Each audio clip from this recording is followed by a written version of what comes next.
একক পারফরমেন্স করতে যিনি আসছেন তিনি হচ্ছেন তসলিম হাসান হৃদয় এবং উনি আসছেন বরিশাল থেকে।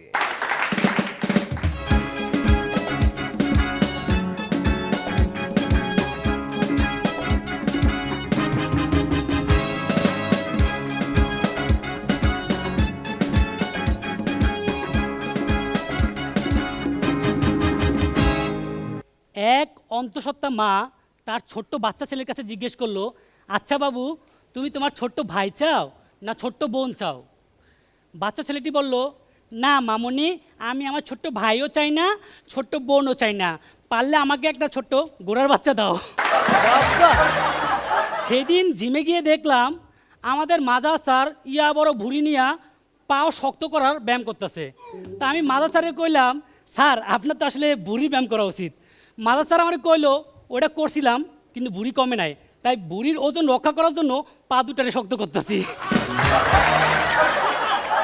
আচ্ছা বলুন তো, ভীতু বিবাহিত পুরুষের জীবনে সবচেয়ে শক্তিশালী কাজ কি? রাগী বউয়ের গালে মশা মারা। আমাদের এই হাসতে 3 ধরনের ছেলে মেয়ে আসে। 1, যারা জোকস তৈরি করে নিয়ে আসে। 2, যারা সবসময় চুপচাপ থাকে এবং মেন্টরদের কাছে ভালো সেজে বুদ্ধি খাটিয়ে জোকস নেয়। আর 3, যারা নিজেরাও জানে না যে জোকস বলবো না অন্যের জোকসের 12টা বাজাইব। একটা মেয়ে সায়েন্সে পড়া একটা ছেলের জিজ্ঞেস করলো, আচ্ছা বলো তো, ভর, ওজন, আয়তন এগুলোর একক আছে, কিন্তু ভালোবাসা, বন্ধুত্ব আর বিশ্বাস এগুলোর একক নাই কেন? ছেলেটা কিছুক্ষণ গভীরভাবে চিন্তা করলো, তারপর মেয়েটার হাতে হাত রাখলো, তারপর তার কাজল কালো চোখের দিকে তাকিয়ে বলল, দেখ এমনি মেজাজ খারাপ, আমি কিন্তু ফিজিক্সে ফেল করছি। সাজু ভাই, আমার বিয়ে করার স্বাদ জীবনের তরে মিথ্যা গেছে। কারণ আজকে সকালে একটা সংবাদপত্রে দেখলাম বিবাহিত পুরুষের লেখা একটা হতাশজনক খবর। সংবাদপত্রে লেখা ছিল, বিবাহিত পুরুষের জীবনের একমাত্র রেস্টরুম হলো বাথরুম। ওদিন আমি আমার নানারে কইলাম, আস্তা নানা, তোমাকে সময় 10-12টা করে বাঁচতে হইতো কীভাবে? নানা মারে কইলো, হায় রে কুমড়া বলো, আমরা তো আর রাত জায়গা তোকে মতো ফেসবুকে সময় নষ্ট করতাম না। আমাদের তারেক ভাই অনেক কালো লোক ছিল, তো কিছুদিন আগে তারেক ভাই কলেরায় মারা গেছে। মারা গিয়ে স্বর্গে চলে গেল। স্বর্গে যাওয়ার পরে বিভিন্ন হুড়পড়িরা এসে তারেক বাড়ি ঘিরে ধরলো। একটা সুন্দর হুড়পড়ি তারেক বাড়ি বলল, এই তুমি কে? তারেক ভাই বলল, আমি হলাম টাইটানিকের নায়ক। তখন ওই হুড়পড়ি বলল, চুপ, মুখ পোড়া, টাইটানিক জাহাজ জলে ডুবে গেছিল, আগুনে পড়ে নাই। যদি তোর জোক শুনে কেউ না হাসে তবে একলা হাসো রে, যদি তোর জোক শুনে কেউ না হাসে তবে একলা হাসো রে। থ্যাঙ্কস বাবা, আরে বাবা, গ্রেট।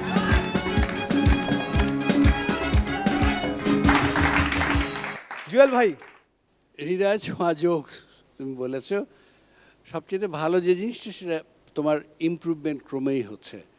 তুমি সুন্দর গুছিয়ে গুছিয়ে গোটা গোটা জোকস বলেছ এবং পরিবেশকে সঙ্গে নিয়ে বিশ্বাসযোগ্যভাবে তুমি মাদের ভাইয়ের ব্যায়াম, তারপরে তারেকের সেই টাইটানিক, এইসব মিলে তুমি, আমরা হেসেওছি আর আমরা সবাই এর সঙ্গে জড়িয়ে গেছি। খুব ভালো লেগেছে, ধন্যবাদ। নিপুণ আক্তার, স্টেজে তুমি বেশ স্বতঃস্ফূর্ত, খুব মানে এটা এই মুহূর্তে অনেক বেশি ইম্পর্ট্যান্ট, কারণ এখন সবারই মাথায় আছে যে কতজন সামনে যাবে, আমার আগের পারফর্মার কি করলো, বাট তোমার যেটা ছিল যে তোমার নিজের উপর অসম্ভব কনফিডেন্স ছিল যে আমি যেটা করছি সেটাই ভালো, তাই তোমার জোকসগুলো ছিল অসম্ভব চমৎকার জোকস। মাঝারুল ইসলাম, তোমার হৃদয় প্রসারিত জোকস খুব ভালো লেগেছে এবং তোমার চেহারার সাথে যে স্নিগ্ধতা সেটার মধ্যে যে কৌতুক প্রিয়তা এনেছো, কৌতুক মজাটা এনেছো, সেটা বেশ ভালোই লেগেছে। গোপের নিচে হাসিটা ভালোই লাগছিল। এবং তোমার যে এই যে আমার ভুঁড়ির উপরে তোমার যে রিসার্চটা, সেটা তোমার প্রশংসনীয়। তার কারণ আমি কিন্তু এই ধরনের ব্যায়ামই করে থাকি। আর যদি তোর ডাক শুনে কেউ না আসে, তবে তুমি একলা হাসুরে। হ্যাঁ, এটা সাংঘাতিক, এটা সেলফ কনফিডেন্স যে তুমি রবীন্দ্রনাথের গানকে কেউ যদি নাও হাসে, তাহলে তুমি একলা একলা হেসে 100 জনের হাসিকে কাভার করবে বলে আমার বিশ্বাস। ধন্যবাদ তোমাকে। তবে হৃদয়, আমি আজকে জানলাম যে আমরা বাথরুমকে বা টয়লেটকে কিন্তু আমরা রেস্টরুমই বলি। তার পেছনে ইতিহাসটা আমার জানা ছিল না। আজকে তুমি যে ইতিহাসটা জানালে সেটা ফ্যান্টাস্টিক।